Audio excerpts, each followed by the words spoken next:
All right, we're live. I love it. All right.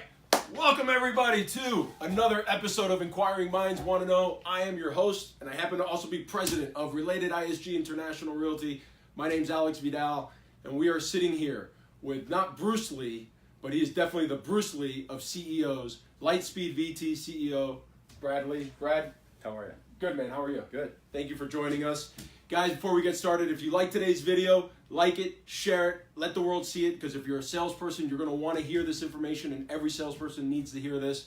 Today's episode, as always, brought to you by Related ISG International Realty. If you want to work for the best brokerage in South Florida, connected to not only the best and top real estate salespeople and business people, not only in the city of Miami, but nationwide, because we're filming live from Las Vegas, DM me, call me, text me, get going, get working at Related ISG. But we're here to spend 10, 15 minutes with Mr. Brad Lee.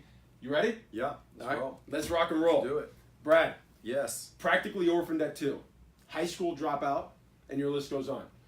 You have every excuse to not be where we are today, but here we are in your studio, live in Las Vegas. Tell us a little bit about how you got to where you are today. Those are my trophies. That's what I did. That's my accomplishments.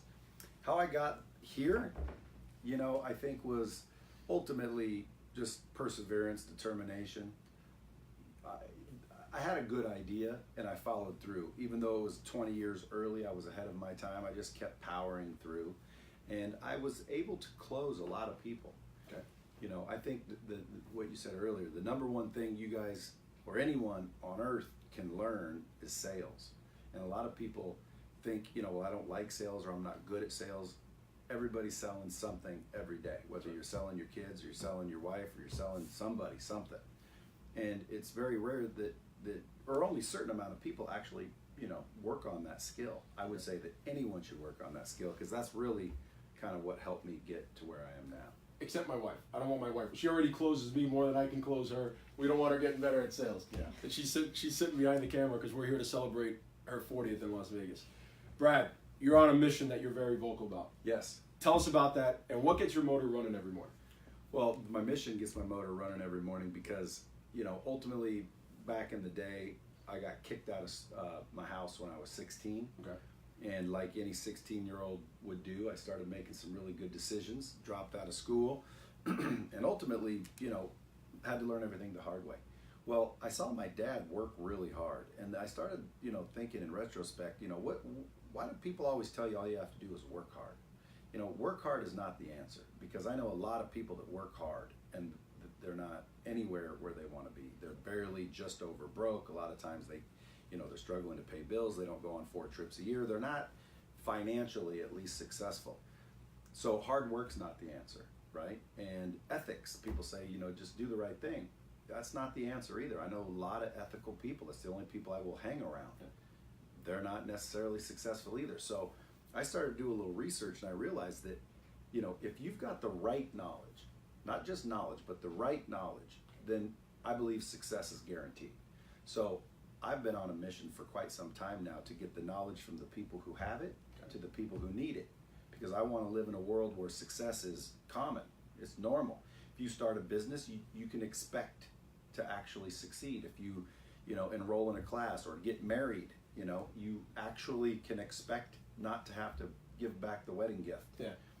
I just want everyone in the world to succeed, everyone to make money. I want everyone to be successful. And in order to do that, we have to get the knowledge from the people who have it to the people who need it. And that's what I do. That's what we do. That's what our whole company does. We just want to, make the world more successful. So when I open my eyes first thing in the morning, bam, I'm grateful, first of all, that I get another morning. And then all I see is, who can we get? Where's the knowledge? Who needs it? And it just drives me every morning. Yeah, and that's what gave birth to Lightspeed VT. Yep. Awesome. And we're looking at doing something with Lightspeed to create Related ISG International University. I'm just going to throw it out there. So let's see. Again, you're going to help a lot of people when you do that. That's and the goal. You're going to be able to scale, because right now you can only help so many people when you do it, any other way. Correct. And helping people is actually, that's one of the main reasons behind this video series, because at the end of the day, we still all have the same 24 hours. Yep. It's just, what are you doing with those 24 hours? And these videos give light to what the successful people are doing. Yeah, well, I have thousands of hours. Did you know that? Because you have a bunch of people under you. That's right. Exponentially. Well, they're not under me. They're next to me.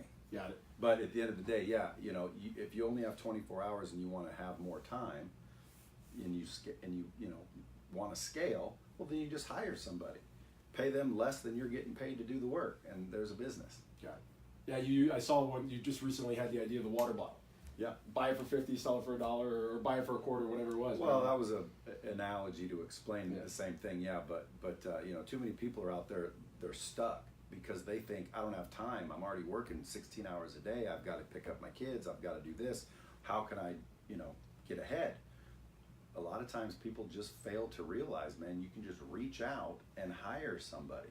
See, I don't want to say broke people, but broke people think differently. I think they're limited. They think in scarcity, while more successful people think in abundance. So if you think about, what's the difference there? They think that they're out of time, so how can they do any better? When in reality, what you want to do is you want to trade money for time, right? Okay. And most people trade time for money. You just reverse it. You trade money for time.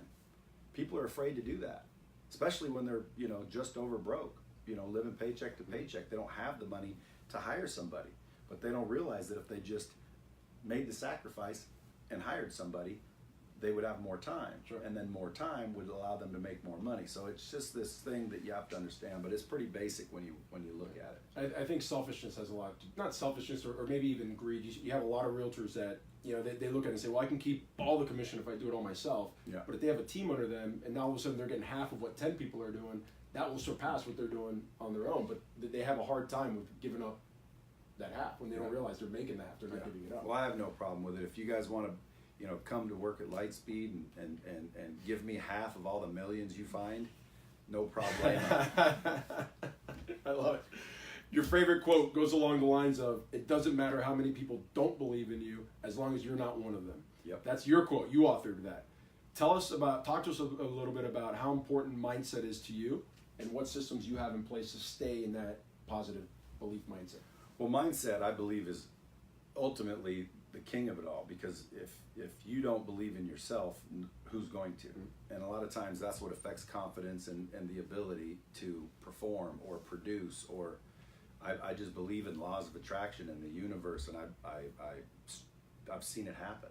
So mindset affects everything. It affects your emotions, it affects your actions, it affects your behavior. So if you have a poor mindset, it's gonna do it. I always say you can't get rich making poor choices, and usually it's controlled by the mindset. And what I do is, again, I wake up every morning. First of all, I'm grateful, and then I just believe that it's possible. I don't know. I think growing up, even before my dad kicked me out of my house, we were kind of, I don't want to say left alone because it sounds like boo-hoo crap, but it's not boo-hoo. We were cared for, meaning there was food and clothes and whatnot, but there was really no supervision or mentorship or parenting. It was just like they made sure we didn't die. We had to learn everything ourselves. We had to figure everything out ourselves. So I think because of that, I just believe anything's possible, and I truly believe it. So at the end of the day, if you don't have that mindset, I think you're limited, and you need to fix that. You need to fix your mindset first. How many? And I look at my wife because she's behind the camera, and I the same way. I think anything is possible. Like I think I can conquer the world at one point. And on this trip, I looked at her. I go, I know you probably think I'm crazy, but she has belief in me, which you need. How many people thought you were absolutely crazy when you thought you could do whatever it is that you wanted to do? Well, a lot of people didn't believe in me, that's for sure. I don't know if they thought I was crazy. They thought I was full of stuff, full of shit, lying, never gonna happen, just normal hate or doubt. I remember when all I wanted to do was make $1 million a year. I thought that was all the money in the world. Then it was a month, then it's a week, and now I want to do it a day. It's like it is possible. There's people out there doing it. Look at old Bezos, from that little shithole office. That's right. To Amazon in Miami. Yeah, and again, what did he do? What did he think? What's his morning routine? He believed it first and foremost. Yeah. You talk about mindset. I always equate it to riding a bike. If you're riding a bike and you look to the right, where do you go? You go to the right. If you look to the left, you go to the left. If you're in a negative mindset, that's where your brain goes. If you're in a positive mindset, that's where you're going to go. Actually, that's a huge part of our No Excuses coaching program that we have in our company.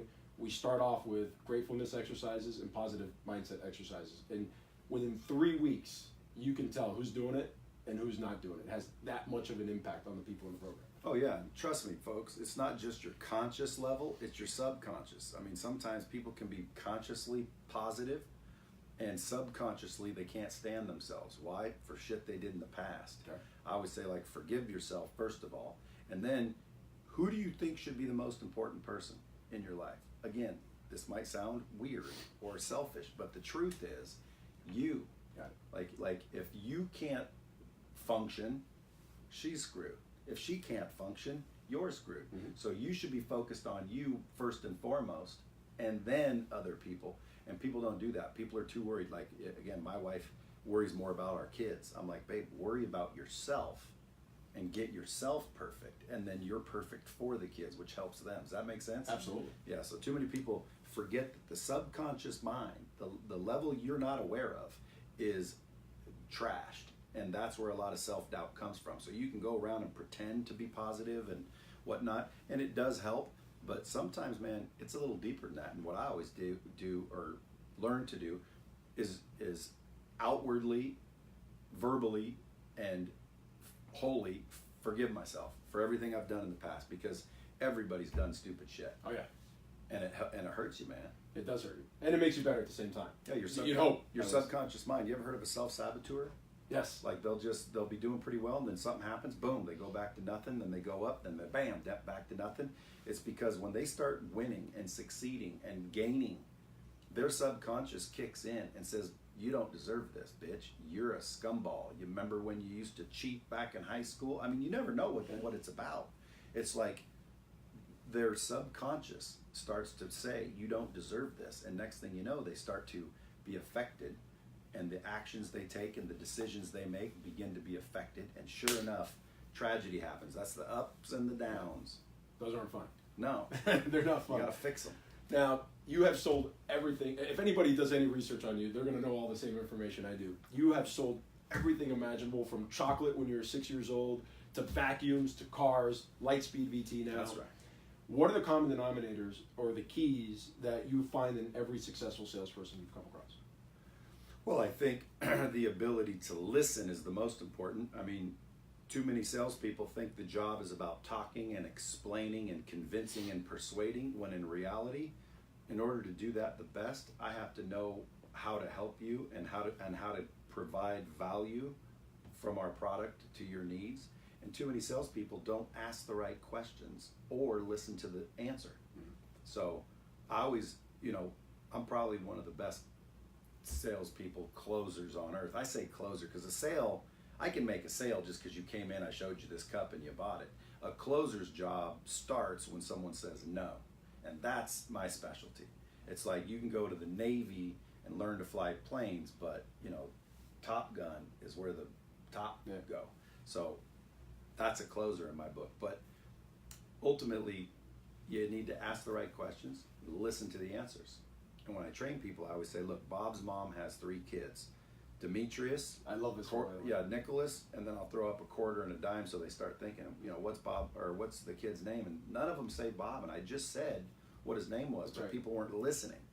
So the number one thing anyone can do if they really want to turn into a good salesperson or a good closer is ask the right questions and listen to the answer. I used that Bob example the other day because we do the coaching every Wednesday, and it took everybody good 2 or 3 times to finally get it. I love that example. Because we know what they're doing. They're not listening. They're asking you a question, and then they're trying to think about what's the next question, and they're not like actively listening to what you're saying, because a lot of times what you say isn't what I'm listening for. It's something else. Like, hey, you want to look at this house? And they say no. And I say, what's wrong with it? Well, if they're telling you what's wrong with it, they're telling you what they want, right? Mm-hmm. And so then you take that information in your next presentation or the next selection, and you can apply that information to build value for them. Yeah. Awesome. Great. Yeah, you have to listen. Absolutely. Another Bradism. Most people miss opportunity because it's disguised as risk. Yep. What's the biggest risk you took in your life, and what did you learn from that our audience can learn from? It's hard for me to pick a risk because I don't think anything is risky. Okay.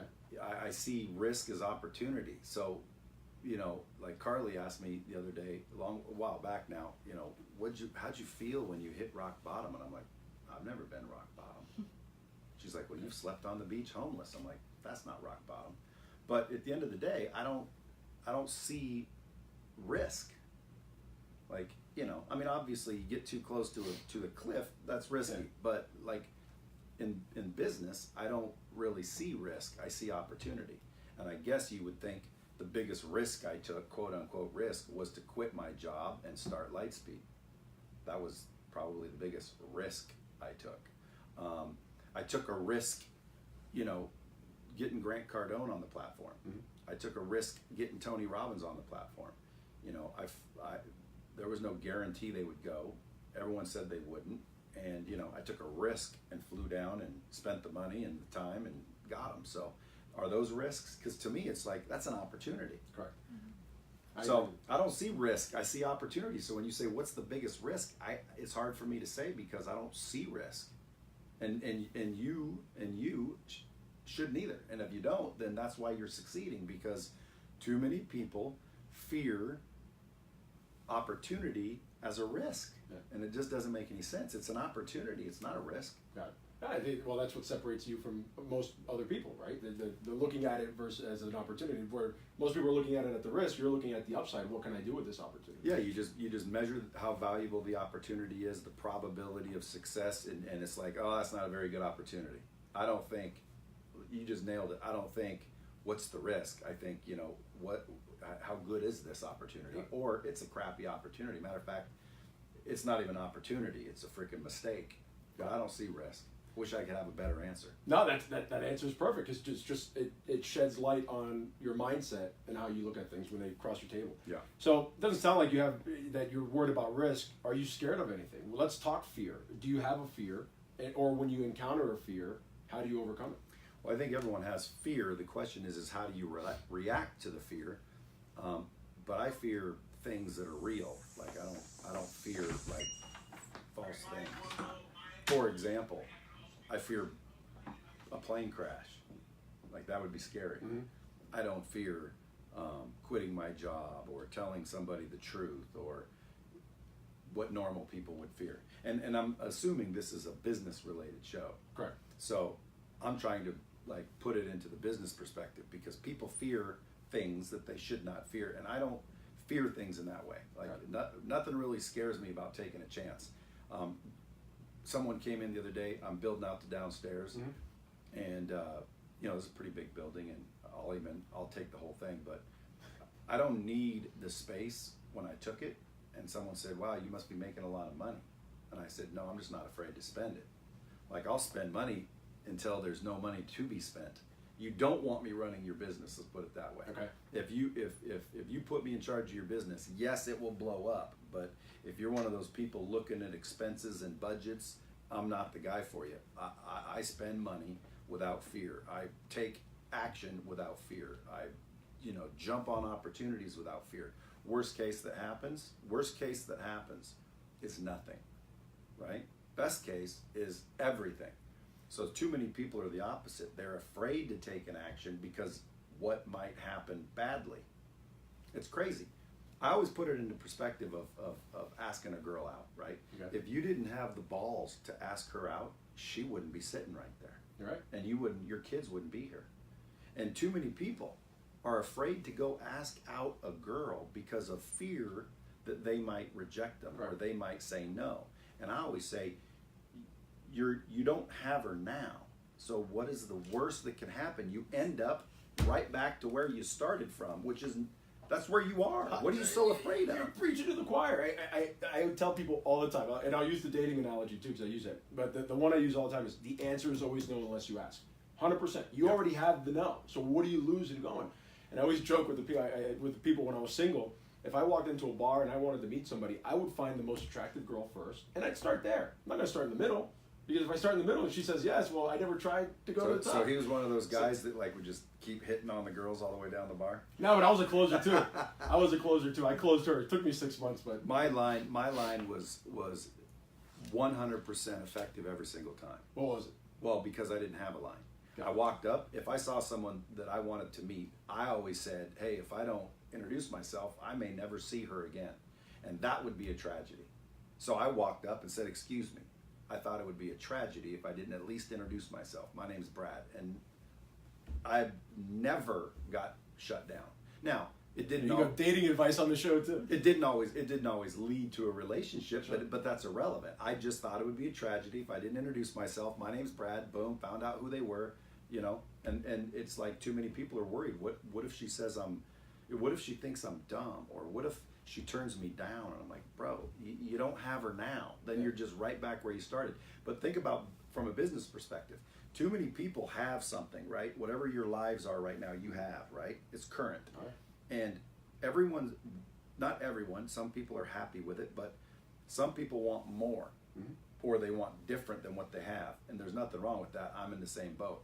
But too many people are afraid to let go of what they have to go after what they want, which is why most of them never get it. Yeah. Because I'm not going to let go of this to try and go after that, because if I lose this, then I'm screwed. Again, scarcity. If I don't want what I have, it's off to the side and I'm going after what I want, which is why I'm here today. Yeah. I don't want to be in a employment situation where someone else dictates where I am, how much I make, etc.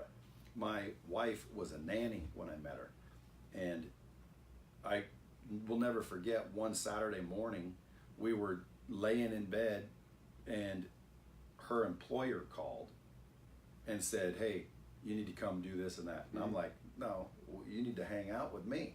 And I thought, some random person can call my wife at any time and she has to go running and call me jealous. I'm like, no. I need to fix this real quick. So I did the same thing for myself. I don't want to work for somebody. I wouldn't tolerate it. So I let the job go. And I was doing probably $300,000-400,000 a year at the time. Wow. So it wasn't chump change. And I just quit. People said I was crazy for quitting, but now look. Well, going back to your earlier answer, you're making decisions not based out of fear. You're making decisions based out of opportunity. Yeah. And I think that's what separates the men from the boys. Now I know we're probably, God knows, I don't know if you guys are keeping track on time, but I'm absorbing all this. So I'm loving this. Another Bradism: your life doesn't get better by chance. It gets better by choice. Yep. 1,000%. Dig deeper on how that impacted your life. Well, again, you don't get rich making poor choices. When it boils down to the facts are is everything is up to you. Nobody can make you feel any particular way. Only you can allow them to feel any particular way. Make sense? Yeah. So somebody embarrasses you, no, you embarrassed yourself. Somebody said something and you felt rejected, no, you felt rejected yourself. Everything is a choice. So if you break success down to the ridiculous, it boils down to choices. Every day you wake up, you have a series of choices throughout the day. What do you eat? Do you go to the gym? Do you say hi? Do you take that call? Do you not take that call? Do you work harder? Do you not work harder? It's, what do you say when someone says this? How do you react? It's all choices, right? Yeah. So you don't just float through life and, whatever happens, happens. That's total bullshit. Whatever happens is based on a choice you've made. Whether you're in prison or whether you're in a penthouse are the choices you've made. So if you want to fix your life, fix your choices. If you think I have a good life, it's because I make good choices. You can tell how good of a decision maker someone is by looking at the quality of their life. How quality of decisions do you think a homeless person's making? Yeah. And again, it doesn't make them incapable. They don't realize that all of those decisions led them to be homeless. If they want to get off the street, start making better decisions. And the farther down you go, the harder it is to do. But at the end of the day, man, it all boils down to choices. So what that means is shit don't happen by chance. It happens by choice. And they also don't realize that every little choice leads up to big choices. Too many people will think, oh, who cares? It's just an insignificant choice. Well, those add up and will rock your world. I made a lot of insignificant choices, like a cronut. You ever had a cronut? What is it? It's like a croissant donut. Ooh. With maple. Ooh. Sounds like our dessert last night. Oh, it's delicious. That is a fine choice until you get fat. Yeah.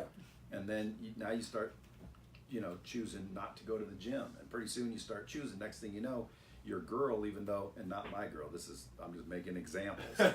Your girl eventually, starts to, think, well, hey, you're getting a little fat. And, wives will tell you, oh, I don't mind a little fat. Yeah, you do. Yeah. That's like saying, I don't need anything for my birthday. Yes, you do. Don't believe that stuff, fellas.